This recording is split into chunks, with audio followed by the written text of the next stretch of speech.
M news కి స్వాగతం.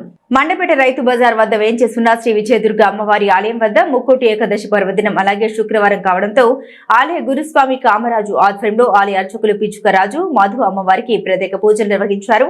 భక్తులకు అమ్మవారి దర్శనం ఉత్తర ద్వార దర్శనం కల్పించారు. అనంతరం ఆలయం వద్ద విజయవాడకు చెందిన మడక సత్య అన్వేష్ లావణ్య కుటుంబ సభ్యుల సహకారంతో ఆలయం వద్ద 400 మందికి అన్నదానం నిర్వహించారు.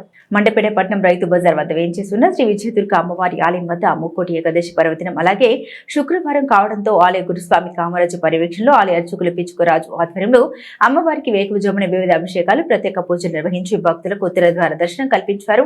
భక్తులు అధిక సంఖ్యలో తరలివచ్చి అమ్మవారిని దర్శించుకుని పూజలు చేసి తమ మొక్కులు తీర్చుకున్నారు. ఆలయం వద్ద విజయవాడకు చెందిన మడక సత్య అన్వేష్ లావణ్య కుటుంబ సభ్యుల సహకారంతో ఆలయ గురుస్వామి కామరాజు సమక్షంలో 400 మందికి భారీ అన్న సమారాధన నిర్వహించారు. శ్రీ విజయదుర్గాదేవి నమః. మండపేట రైతు బజారు వద్ద ఉన్న శ్రీ విజయదుర్గాదేవి ఆలయంలో ప్రతి శుక్రవారము కూడా ఘనంగా పూజలు జరపడం జరుగుతుంది. అలాగే ఈ శుక్రవారం వైకుంఠ ఏకాదశి సందర్భంగా అమ్మవారు ఈరోజు వైకుంఠ ఏకాదశి సందర్భంగా అమ్మవారి ఆలయంలో శ్రీ వెంకటేశ్వర స్వామి కూడా దర్శనం ఇవ్వడం జరిగింది.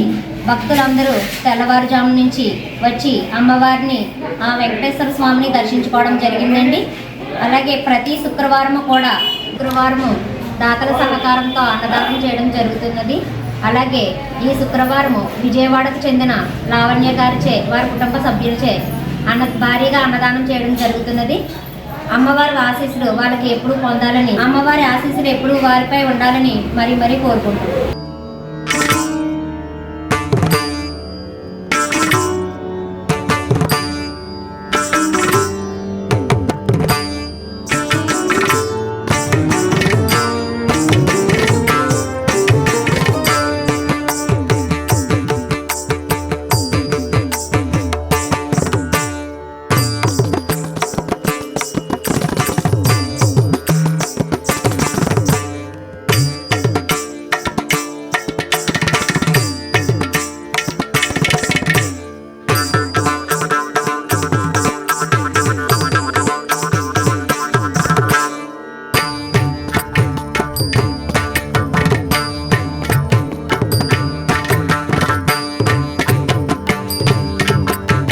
మరిన్ని తాజా వార్తా విశేషాల కోసం ఎం న్యూస్ సబ్స్క్రైబ్ చేయండి, మీ మిత్రులకు షేర్ చేయండి.